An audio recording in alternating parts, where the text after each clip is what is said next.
Friends, இப்போது இதில் ஒரு இன்ஃபர்மேஷன் சொல்ல போகிறேன். இப்போ இங்கே பாருங்கள், நம்ம இடத்த முன்னாடி கனகாம்பரம் செடி, துளசி நிறைய இருக்குதுங்க. சரிங்களா?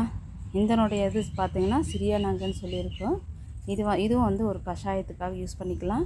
அதே சமயம் குரோட்டன்ஸும் அழகுக்காக மோஸ் பிளான்ட்டு, மருதாணி, சீத்தாப்பழம் இது எல்லாமே நம்ம வீட்டுக்கு முன்னாடி இப்படி இருக்குதுங்க. ஸோ இங்கேயும் பாருங்கள், இந்த இடத்துல வந்து இது ஒரு கனகாம்பர ரகம் தான். அடுத்து அந்த கலாடியம்ஸ் எல்லாம் நிறைய ஃபுல்லுமே இந்த பக்கம் அப்படியே இருக்குது. ஸோ நிறைய கசன்னு இருக்கேன்னு பார்க்கலாம். இதில் மூலிகை செடிகளும் நிறைய இருக்குதுங்க. ஸோ அதனால தான் நானே வந்து அந்த களைச்செடியெல்லாம் கொஞ்சம் எடுத்து போட்டுறதுங்க.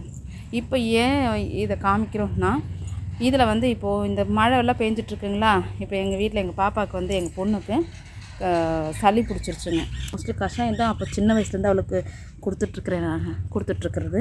இப்போ கஷாயம் வந்து வைக்கிறதுக்காக வந்திருக்கோம். இப்போ அதுக்கு என்னென்ன நான் எடுக்கிறேன்றதை பாருங்கள். இப்போ பாருங்கள், இது துளசி. இதில் வந்து பேசிக்காக நம்மளுடைய பாட்டி வைத்தியம்னு சொல்லுவாங்க. ஸோ என்னுடைய பாட்டி எல்லாம் கூட இந்த போல் தான், எங்கள் அம்மாவும் இப்படி தான் எமர்ஜென்சிக்கு நமக்கு இது போல் கொடுப்பாங்க. சின்ன விஷயத்துக்காக நம்ம கை வைத்தியமே நம்ம யூஸ் பண்ணிக்கலாம் இல்லையே. அதனால தான் இப்போ இது வந்து ஒரு துளசி வந்து ஒரு கைப்பிடி அளவு இதை எடுத்துக்கிறோங்க. கொஞ்சமாக எடுத்துக்கிறோம். இங்கே பாருங்கள், இவ்வளோ தான் நான் எடுத்திருக்கேன். அதுக்கு அடுத்ததாக வந்து எண்ணெய் எடுக்கிறோம்னா இந்த பக்கம் வச்சுருக்கேன் பாருங்கள். இது வந்து கற்பூரவல்லின்னு சொல்லுவாங்க, ஓமவல்லின்னு சொல்லலாம். சரிங்களா? இதுலேருந்து ஒரு 3-4 இலை எடுத்துக்கலாம். சரிங்களா? இதில் ஒரு 3 இலை எடுத்துக்கலாம். 3, 4, 5 எடுத்துக்கலாம். சரிங்களா? அடுத்தது பார்க்கலாம். அடுத்தது இது என்னடா, இங்கே தண்ணி மழை வந்ததுனால தண்ணி தேங்கி நின்றுச்சுங்க. ஸோ அதனால் தண்ணி வடியட்டுன்றதுக்காக இப்படி சாய்ச்சி வச்சுருந்தேன். ஸோ ரெயின் லில்லிஸு இது போல் வச்சுருங்க தண்ணி நிறைய இருக்கும்போது. இப்போ அடுத்ததாக என்ன பார்க்க வந்திருக்கோம்னா, இங்கே பாருங்கள், இது வந்து வெத்தலை கொடிங்க. சரிங்களா? இந்த வெத்தலையிலேருந்து ஒரு 3 இலை எடுத்துக்கலாம். இது வந்து இங்கே முன்னாடி கொஞ்சம் வச்சுருக்கேன், இன்னொரு பக்கம் நிறைய இருக்குது. இது தனியாக தொட்டிக்குள்ளே வச்சுருக்கு. இங்கே பாருங்கள்,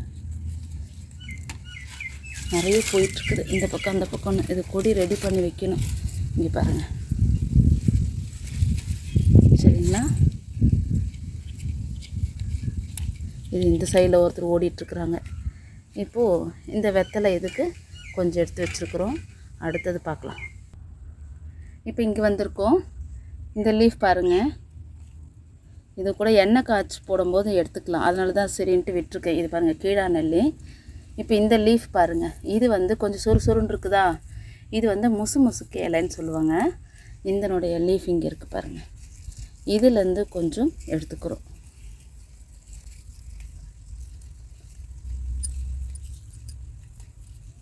சரிங்களா? வந்துடுது. சரிங்க. அப்புறம் வந்து இங்கே சித்திரத்தைன்னு சொல்லி காமிச்சிருப்பேன் நிறைய வாட்டி. இப்போ இந்த சித்திரத்தையும் நம்ம வந்து கிழங்கா இருக்கும் இல்லையா, அது வந்து பொடி பண்ணி போட்டுக்கலாம். அப்படி வந்து நமக்கு அதுவும் இப்போ நமக்கு செடியே இருக்கிறதுனால நான் என்ன பண்ணுறேன், இந்த லீஃப் இருக்குது பாருங்கள், இது அவ்வளோ மணமாக இருக்குங்க. இந்த லீஃப் பார்த்திங்களா, தொட்டு எடுக்கிறேன், செம வாசனையாக இருக்குது. இந்த சித்திரத்தை இலைய. சரிங்களா? அவ்வளோ நல்லதுங்க, சளிக்கு இது அவ்வளோ இதாக இருக்குங்க. இது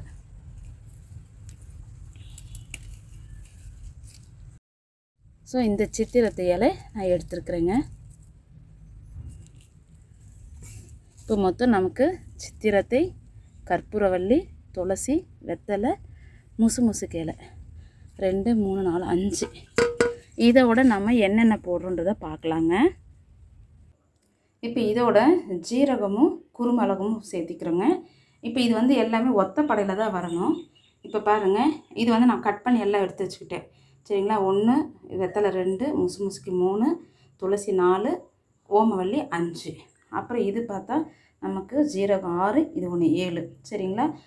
அடுத்த வாட்டி நமக்கு காய்ச்சலோடு வரும்போது நம்ம என்ன பண்ணலாம், அப்போ இதில் வந்து முசுக்கு ஏதோ ஒரு இதை மட்டும் நம்ம கட் பண்ணிவிட்டு கூட நம்ம இது போட்டு தனியா, அதாவது மல்லின்னு சொல்லுவோம், அதை வந்து நம்ம சேர்த்திக்கலாம். காய்ச்சலுக்கு கூட நம்ம சரியாயிடும் உடம்பு வலி இதுக்கு.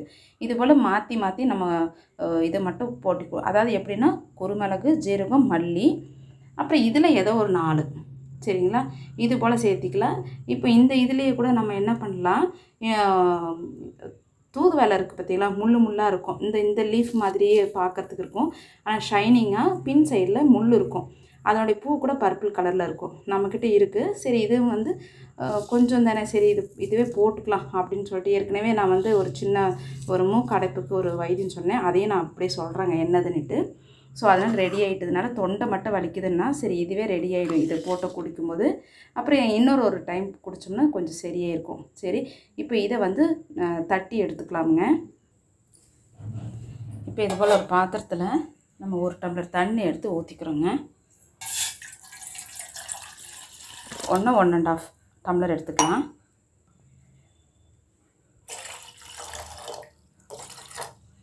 சரிங்களா, இப்போ இது நல்லாவே கொஞ்சம் கொதி வரட்டும், தண்ணி கொஞ்சம் இதாகட்டுங்க. பாருங்கள், தண்ணி கொஞ்சம் கொதி வந்த சமயத்தில் போடும்போது அதனோட சாறு வந்து கொஞ்சம் சீக்கிரமாகவே இறங்கிக்கும். ஒவ்வொரு லீஃபாக நம்ம எடுத்து வச்சதை போட்டுடணுங்க.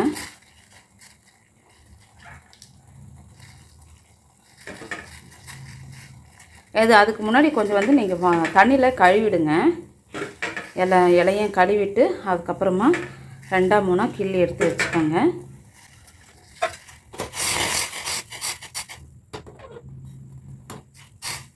இது ஃபுல்லாக நல்லா கொதி வந்தோன்னா அதனோட சாறு ஃபுல்லாக இறங்கிடுங்க.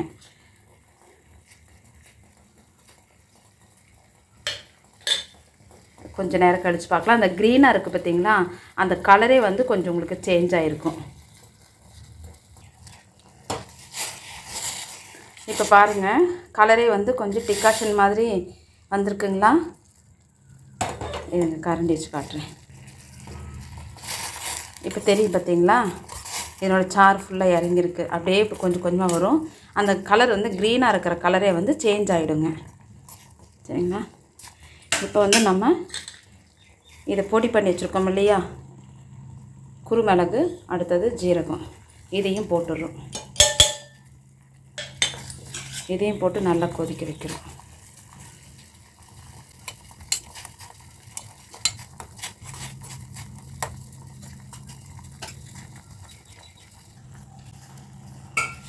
இப்போ பாருங்கள், கொஞ்சம் கலருமே வந்து சேஞ்ச் ஆகிடுச்சுங்க. லீஃப் இது பார்க்கும்போது உங்களுக்கு ஃபஸ்ட்டு இருந்ததை விட, ஆனால் நேரில் வரும்போது கலர் வந்து சேஞ்ச் ஆகிருக்கு. இப்போ உங்களுக்குமே தெரியும், நல்லா க்ரீனாக இருந்தது, இப்போ கொஞ்சம் கலர் சேஞ்ச் ஆகிருக்குது. இந்த சாறு நல்லாவே இறங்கியிருக்குது. இப்போ இதனோட இது வந்து நம்ம எப்படி டீ டிகாஷன் வந்து ஃபஸ்ட்டு ஒரு ஃபில்டர், செகண்ட் ஃபில்டர் நம்ம யூஸ் பண்ணிக்கிறோம், அதுபோல் இதனுடைய சாறு அவ்வளோ இதாக இருக்குங்க. 2வது வாட்டி நம்ம வந்து என்ன பண்ணலாம், நம்ம இதை வந்து வடிகட்டி எடுத்துகிட்டு அதோட கொஞ்சம் தண்ணி ஊற்றி வச்சிட்டோம்னா அதுக்கப்புறம் ஒரு வாட்டி டோசேஜ் நம்ம கொடுக்குறோன்னு சொல்லும் போது அப்போ இதே போல் கொதிக்க வச்சு நம்ம வந்து பனங்கல்கண்டு போட்டு குடிச்சிக்க வேண்டியதானுங்க. இப்போ இது அவ்வளோதான், இறக்கிடலாம். வந்துருச்சு. இப்போ இதை அப்படியே இறக்கி வடிச்சிட வேண்டியதானுங்க.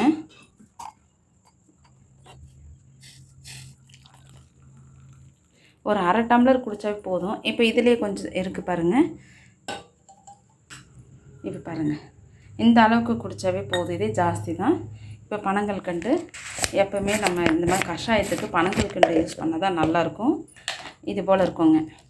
அப்படி பனங்கல்கண்டு இல்லாதவங்க கருப்பட்டி யூஸ் பண்ணிக்கலாம். அதுவும் இல்லைன்னா வேறு வழி இல்லை, வெல்லம் போட்டுக்கலாம். அதுக்கும் வெல்லம் நம்ம அந்த பொங்கலில் செய்கிறதுக்கு வெல்லம் இருக்குல்ல, அந்த வெல்லம் போட்டுக்கலாம். இல்லைன்னா சர்க்கரை தான் போட்டுக்கணும். நார்மல் நம்ம வெள்ளை சர்க்கரை தான் போட்டுக்கணும். இது வந்து பனங்கல்கண்டு, இதுக்கு வந்து கரும்பு சர்க்கரைன்னு சொல்லி தனியாக இருக்குது. சுகரை பதிலாக அதை யூஸ் பண்ணிக்கலாம். ஸோ அது இல்லைன்னா நம்ம வெல்லம் யூஸ் பண்ணிக்கலாம்.